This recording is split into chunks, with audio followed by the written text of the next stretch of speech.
Hi, kitty cats. It's Bob, and we are here. And guess what? It's our new series, and it's Wednesday night story time. Jazz hands. Um, so I decided to do a little story time um, because everybody tells me I have such good stories and I should share them. Um, and I tell really good stories, apparently. So I tell stories really well, apparently. So everybody says, I should do story time. So here we are. General consensus from the question I posed last night was, do you think we would like to do story time on this channel?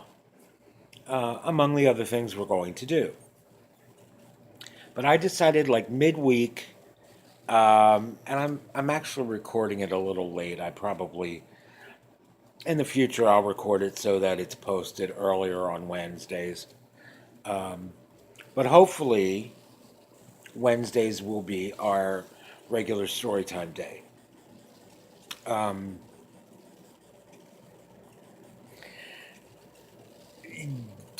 don't carve that in stone though, guys, because you know me. I am really not that reliable when it comes to saying we're going to do this on this at this time on this day.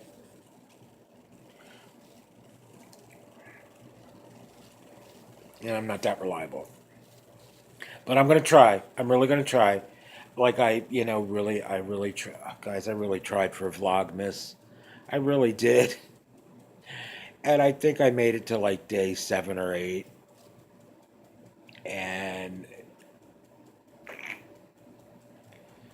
you know, I don't know. I don't know.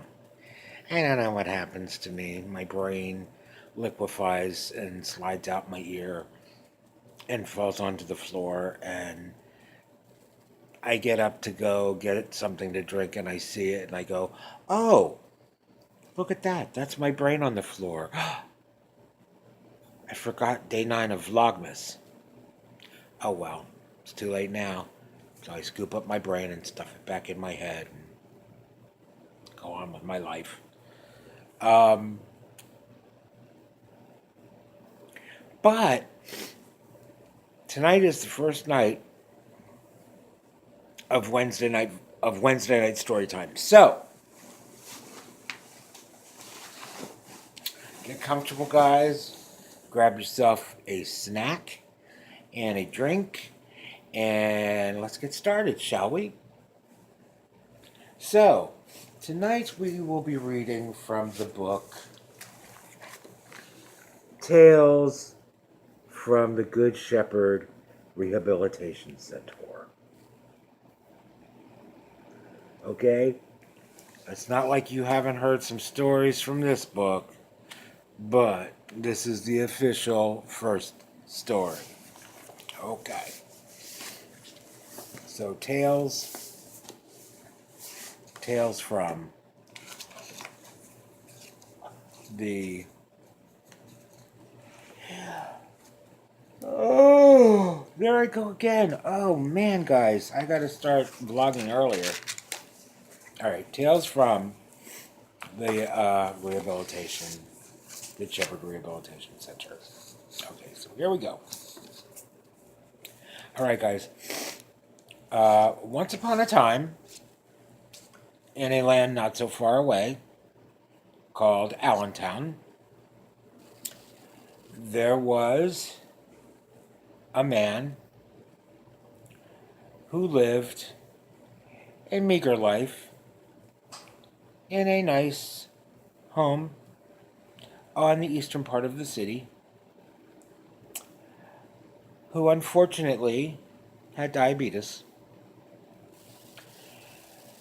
And this man had to go into the hospital. Our hero in this story's name is Bob.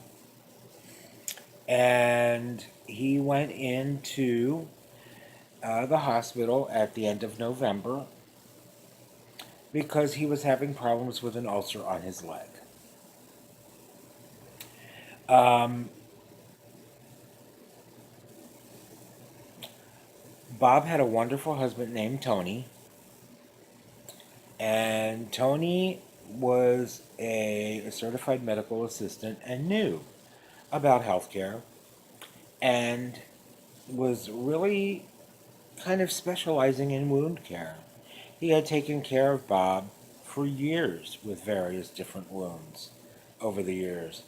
And Prince Tony knew how to change a vac machine, he knew how to set up a vac machine, he knew how to uh, wash a wound, clean a wound, cleanse a wound, wrap a wound.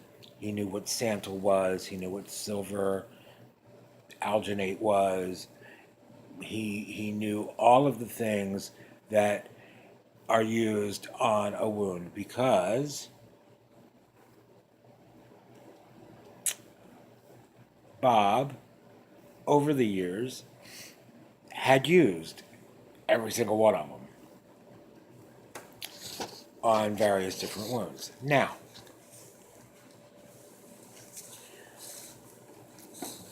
Bob has gone into the hospital for the wound on the back of his leg. Um, Prince Tony has kept the wound very clean. However, there was an evil, villainous doctor who we shall call Dr. Greasy. And Dr. Greasy waited 2 weeks trying to get a procedure done that was impossible to do. But he thought with his dark black magic, he somehow could make the operation appear through the hands of plastic surgeons from either wound care or burn center, or another group of plastic surgeons that he wanted poor Bob to go see. Within that 2 week period, poor Bob's leg got terribly infected. It smelled very badly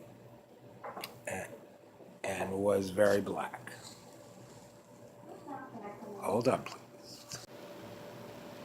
Okay, sorry guys.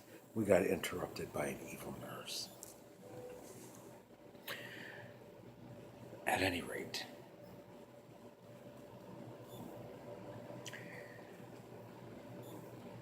Bob now has to go back into the hospital for a series of operations. So the wound got so bad, the magic potions did not work, and the evil doctor had to remove the leg of our poor hero Bob. In the meantime, another evil doctor came along and wanted to fix an artery in our hero's other leg to try to heal a wound that was also forming on the other foot. The operation was done. It was very painful. The incision was from the ankle all the way up to the belly button of our hero Bob. However, there's hope with his brand new artery in place, getting blood flow, much needed blood flow to the foot to heal, try to heal the wound. However, our evil doctor, number 2, who we shall call Doctor Will Cut It Off if you give him half a chance, decided 2 days later that he was going to cut the foot off anyway.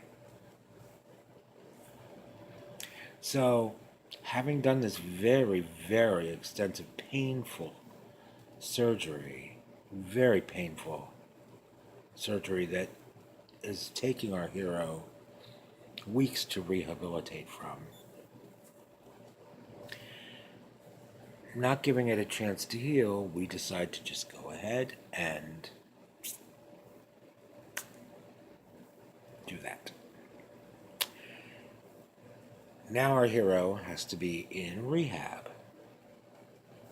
Okay. Good Sheppard Rehab.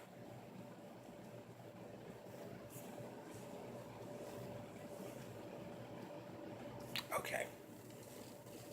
But I digress. I also change positions. So, brings us to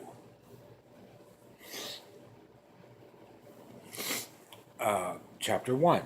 This was the prologue, by the way, of our book. I should have told you that before we got started. I was reading from the prologue. Chapter 1, Potty Chair.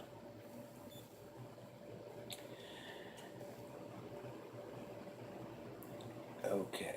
It was a cold, snowy day in January, and Bob was in the gym at Good Sheppard Rehab, and Bob was doing his exercises and jumping through his little hoops that he had to jump through for the therapist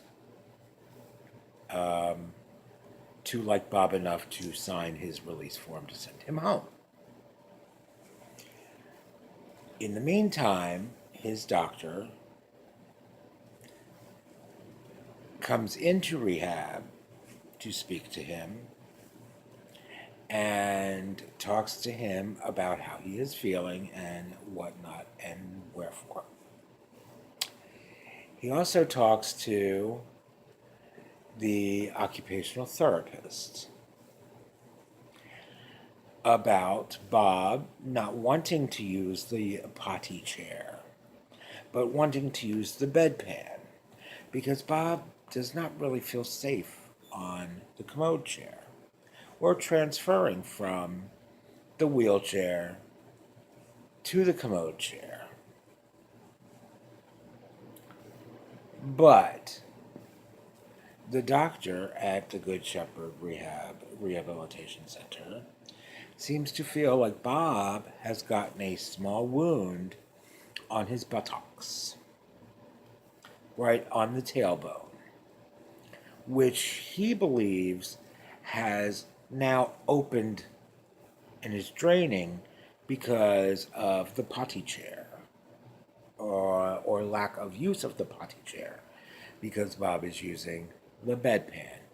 So, Dr. Rehab is blaming the wound on the bedpan.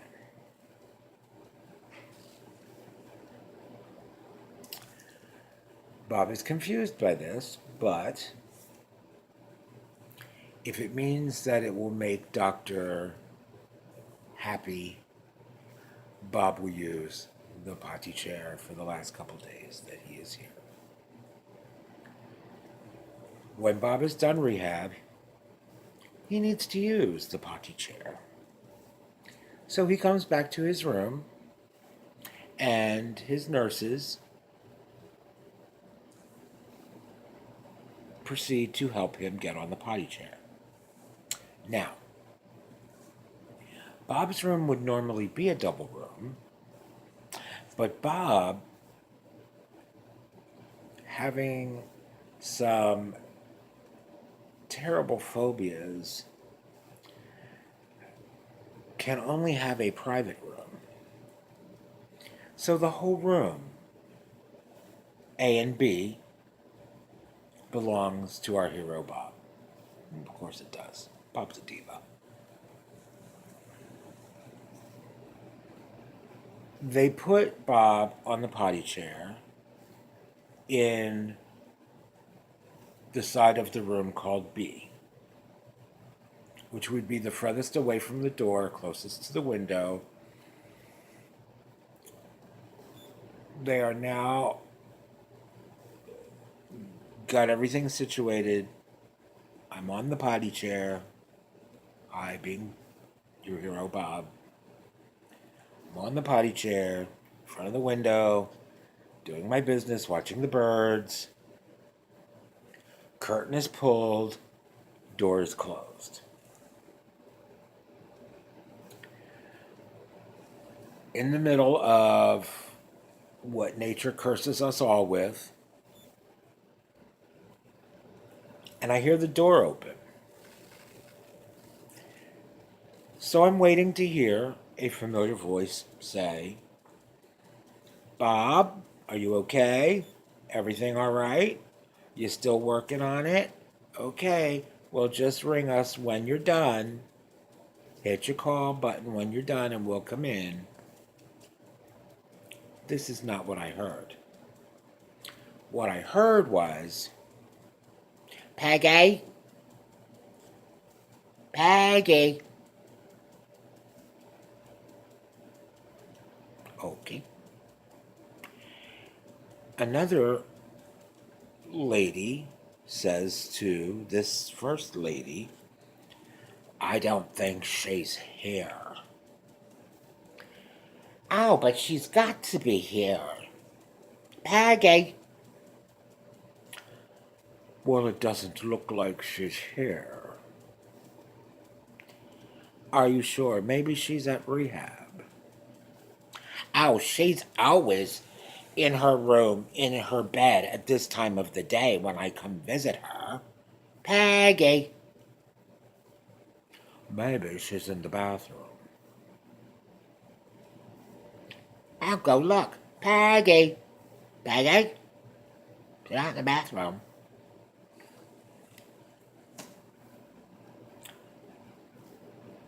"Are you sure that you have the right room?"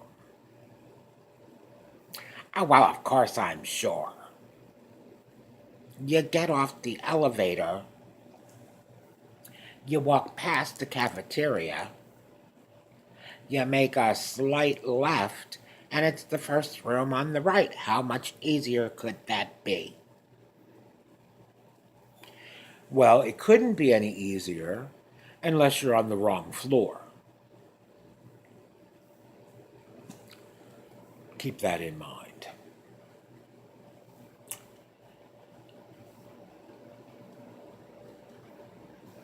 "Well, I don't know where she would be." "Well, are you positive you have the right room?" "Well, of course I am. There's her things. Her things are here." To which I think, what things is she looking at that belong to Peggy? And I should speak up before she starts putting things in her purse for safekeeping, because Peggy shouldn't leave them laying out. So I say, "Excuse me, hello, can I help you?" "Oh, no, we're just looking for Peggy. Do you know where Peggy is?" "Peggy is not here. She's, you know, she's not here." "Well, I know that. Can you tell us where she is?" "Well, how would I know? I don't even know Peggy." "Are you sure? I think you're the woman that I spoke to the other day." "Okay, well, I don't think so. First of all, this is my room, and I'm a man. Are you sure? So I think to myself, the only way to get rid of these women is to kind of zing them and kind of shock them a little, shock factor. So to, are you sure you're a man? Because why would there be a man in the other half of Peggy's room? They wouldn't make Peggy share a room with a man. Are you sure? Well, I'm currently sitting on the commode chair trying to take a crap, and I'm naked from the waist down. And when I look down, yep, I'm pretty sure I'm a man. Gasps the old ladies. To which I then said, you're more than welcome to come over here and check if you don't believe me.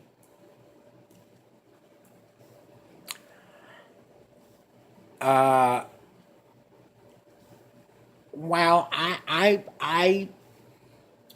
you know, I've been in this room before. No, you haven't. This is not Peggy's room. It's never been Peggy's room. This is my room. I'm a man. This is my room, and the whole room is mine. A and B. The whole room is mine. I don't think so. I don't think so. I see Peggy's things over here. Exactly what things are you seeing that you think are Peggy's? Well, first of all, her rosary is sitting here on the table. Yeah. That would be my rosary. Your rosary? A man has a rosary? Why would a man have a rosary? Well, a Catholic man who says the rosary prayer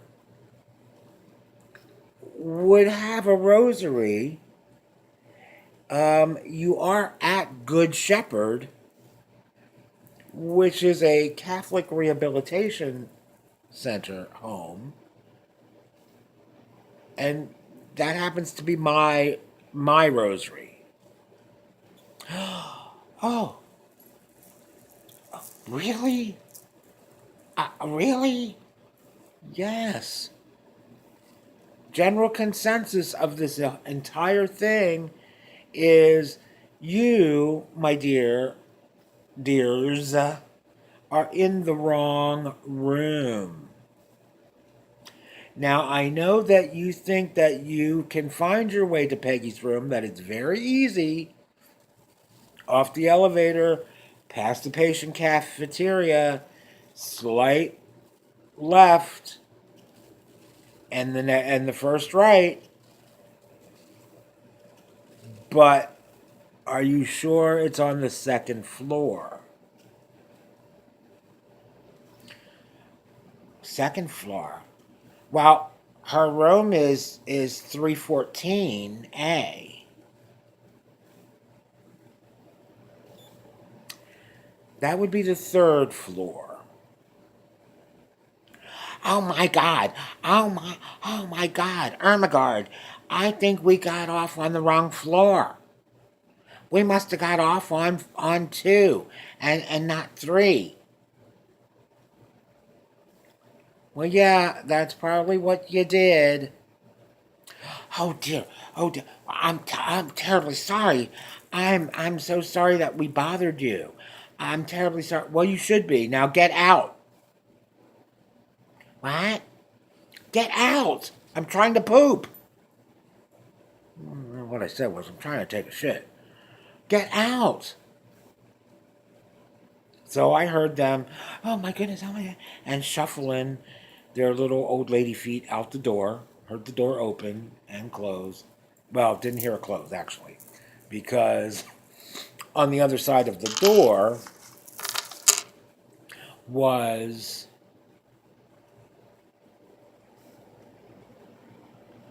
Aide Teresa.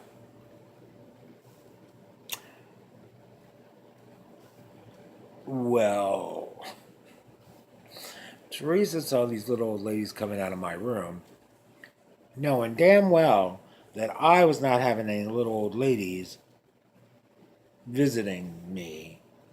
You know, they were not my company. So Teresa was like, can I help you ladies? You know, what were you doing in that room? I'm looking for Peggy. Well, that's not Peggy's room. Oh, I know now, I know. Well, ladies, you don't just go barging into somebody's room, whether you think it's your friend's room or not. You don't go barging in if the door's closed. Obviously, if the door is closed, something is happening on the other side of the door that either the nurse, doctors, or patient do not want the general public to be privy to. So, that's your first lesson. Don't barge into somebody's room when the door is closed. Second lesson, make sure you know what floor you're on before you get off. And third, if you think you cannot find your friend, or you get to the room that you think is your friend and the door is closed, that's why there's a nurse's station. You need to go to the nurse's station and ask what's going on in your friend Peggy's room. And the nurse will tell you, that's not Peggy's room. You need to get on the elevator and go up another floor. Because apparently all the floors look the same.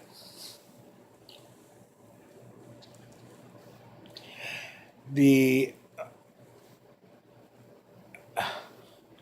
ending of the story is that they got on the elevator and went up and apparently found Peggy. Everything on my end came out perfect. And everything was fine. And everyone lived happily ever after. And that, kittens,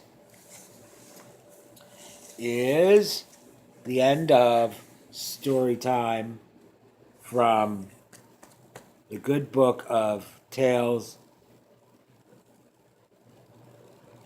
from Good Sheppard Rehabilitation Center. Okay? And that is the end of our very first Wednesday story time. I hope you enjoyed it. I hope you're looking forward to next Wednesday's story time. I know I am.